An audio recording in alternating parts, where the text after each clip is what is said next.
The first season of Bel Air, the dramatized reinterpretation of The Fresh Prince of Bel Air, comes to an explosive end. Will's Jabari Banks' father Lou makes his first appearance in the reboot, and it's none other than Marlon Wayans. Predictably, the meeting doesn't go well, and all the pain of abandonment pours out of Will. Meanwhile, it seems that Will and Carlton's Ollie Charlatan relationship has fundamentally changed for good. Hilary Coco Jones makes plans for the future. Lisa and Will's relationship comes to a crucial juncture. Here is everything you need to know about the ending of Bel Air. Bel Air finale recap. The episode begins with the party celebrating Viv, Cassandra Freeman, getting the Neiman Artistic Fellowship. After speaking to Jazz, Will gets the courage to approach Lisa, Simone Joy Jones, and tell her that he loves her. In response, she tells him that they will speak the following day. It ends up not happening as Will's father shows up. Phil, Adrian Holmes, speaks to the Reverend and another of his fraternity brothers, and they ask him what he will do. As we speculated after the previous episode, Bel Air is likely setting a conflict between Phil and Judge Robertson, probably leading to Phil becoming a judge himself. But for now, Phil is happy just with taking care of his family, and the family does need quite a bit of taking care of. It turns out that Jeffrey, Jimmy Akingbola, contacted Lou to tell him that his son wanted to see him. Phil opens the door the day after the party to find Lou standing there. The few scenes that Wayans is in perfectly document his dramatic chops. His interpretation of Lou Smith is one of volatility and frustration. He arrives with a sly smirk on his lips, demanding to see his son. Phil placates him by saying that Will now lives under his roof. Phil has to speak to Viv first, before making that decision. Lou seems to accept this and leave. Meanwhile, Phil and Carlton had plans to spend the day together. That gets postponed after Lou drops by.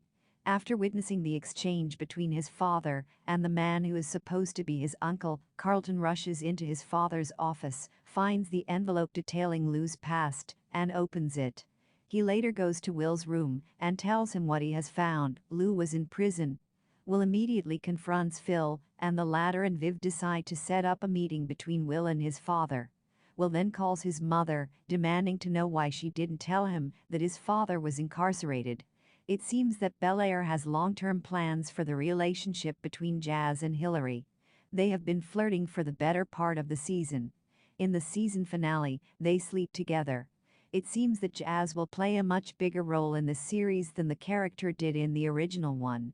Despite being not that old himself, he has seen the world for what it is. He helps Hilary figure out her future plans, and then helps Will navigate his emotions when the latter seems to be at a breaking point. What is Will going to do? Is Will going back to the Banks home, Bel Air, or his mother, West Philly? The meeting between Will and his father initially goes well. Lou cuts through his son's sense of abandonment and anger through apologies. He claims that he didn't want Will to see him locked up. Things start to simmer down, and they talk about that one time when Lou took Will to see a Philadelphia 76ers game. But then, inevitably, Viv comes up, and Lou lets out all his bitterness at his former partner, not realizing that his comments will turn him back into a villain in his son's eyes. Will defends his mother's actions, and things suddenly get heated, going beyond the threshold of violence. The characters never really address this, but Lou puts his hands on Will and tries to choke him until Phil and Viv rush into the room and intervene. After Lou is gone, Will packs up some of his things and leave, but not before accusing the Bankses of abandoning him and his mother just like Lou. The entire Banks family is at home at the time, and they try to stop him, but their efforts ultimately prove ineffective.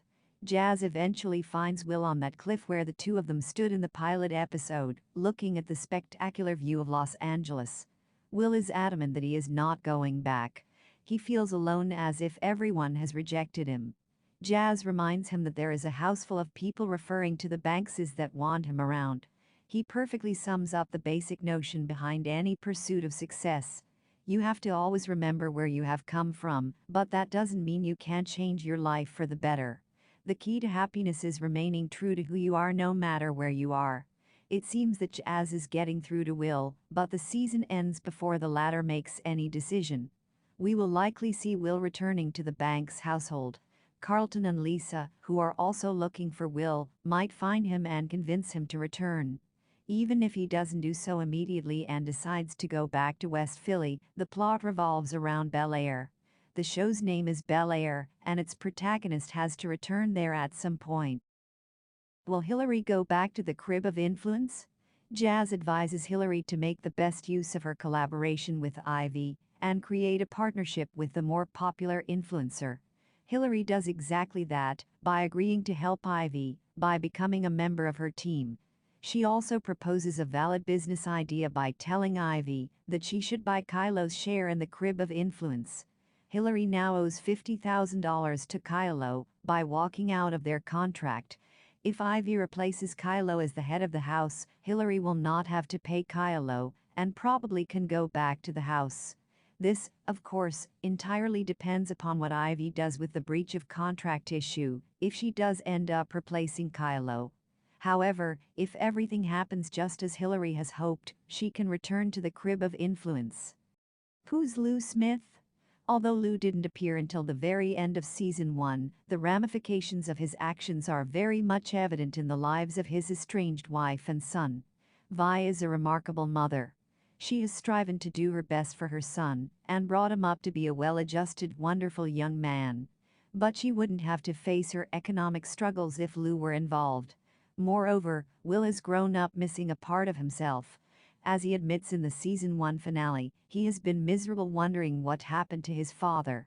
In the original series, Lou deserted his family when Will was about 5 years old. He later claims that he did it because he was afraid of fatherhood. Bel Air goes about it differently. It is revealed that Lou was in prison for several years for robbing an elderly man who he claimed owed him money. Phil was his lawyer during the trial. Although Lou maintained that he was innocent, Phil never believed him. Lou also claims that Vi cut him off from her and Will's lives after his incarceration. Phil points out that Lou could have reached out to his son in the 3 years he has been out of prison. But Lou says that he felt ashamed about his incarceration and didn't want to face his son. It was only when Jeffrey contacted him and told him that Will was interested to know about him that Lou decided to come. Lou says all the right things and seems to show genuine initiative about meeting his son, but Phil and Viv don't trust him. Lou's volatility comes out when Vi is mentioned during his conversation with his son. Will understandably defends his mother as Lou declares that Vi is the reason for all the misery in his life. Lou attacks his son and tries to choke him until Phil and Viv intervene and force him to leave. Who plays Lou Smith? Comedian and actor Marlon Wayans essays the role of Lou Smith in Bel Air. A member of the Wayans clan, Marlon has been a prominent actor on both small and big screens for over 3 decades. He made his debut in the 1988 action comedy film I'm Gonna Get You Sucka. Since then, he has appeared in films such as several entries in the Scary Movie franchise and sextuplets and TV shows like The Wayans Bros. And Marlon. Bel Air marks his rare outing in a dramatic fare. He previously appeared in Darren Aronofsky's Requiem for a Dream. Is Bel Air a true story? Yes, Bel Air is based on a true story. However, that story has been heavily dramatized and fictionalized. It's the reboot of the incredibly popular 90s sitcom The Fresh Prince of Bel Air, which originally aired from 1990 to 1996 on NBC, and is now considered a pop culture phenomenon and one of the most important entries in the chronicles of Black entertainment in America. The talks of a potential reboot have been floating around for a while. However, Will Smith, the star of the original series, stated for a long time that there would be a reboot only when hell freezes over. His views changed after watching Cooper's 2019 fan-made trailer of an edgy and dramatized version of the sitcom on YouTube. In Cooper's short, the show is simply titled Bel Air, which the producers decided to dub the reboot. There are quite a few differences between the original show and the reboot. For instance, Will is a top-tier student athlete in Bel Air, while the lead in the Fresh Prince of Bel Air version is academically lazy, despite being as bright as his cousin Carlton. Uncle Phil is younger and suaver in the reboot, while Hilary is an influencer, and Carlton is also a top-tier student athlete. The race and class issues that the reimagined version chooses to address do belong in the 2020s America. The original show was based on the life of record executive and talent manager Benny Medina. He developed it along with his partner Jeff Pollock. Even in the 90s, there were many dissimilarities between what happened to Medina in real life and what was shown on screen. Medina spent his childhood in the impoverished East Los Angeles before relocating to Beverly Hills to live with the family of an affluent white friend. Over the years, there have been several TV shows with the premise of black characters coming to live with white families. Medina and his collaborators wanted to do something different, so they changed the hosting family from wealthy white to wealthy black. In an interview given to Ebony magazine in 1991, Medina explained that this allowed them the opportunity to explore black-on-black prejudice as well as black class differences. When Will Smith, already a popular rapper under the stage name The Fresh Prince, came on board, the show became a fictionalized version of his life. Will's cousins were inspired by the daughters of Quincy Jones, who was one of the executive producers on the show. Meanwhile, Carlton was named after Carlton Cuse, a filmmaker and a close friend of the series co-creator Andy Borowitz. In mid-2021, Smith told the newcomer Banks that he had been selected to play Will in Bel Air during a video call. He congratulated the younger man, stating, "You got a fantastic road ahead of you, and I am looking forward to be an asset for you in this process as you build out your life and build out your career." Clearly, Bel Air has been developed from a true story that has undergone much fictionalization.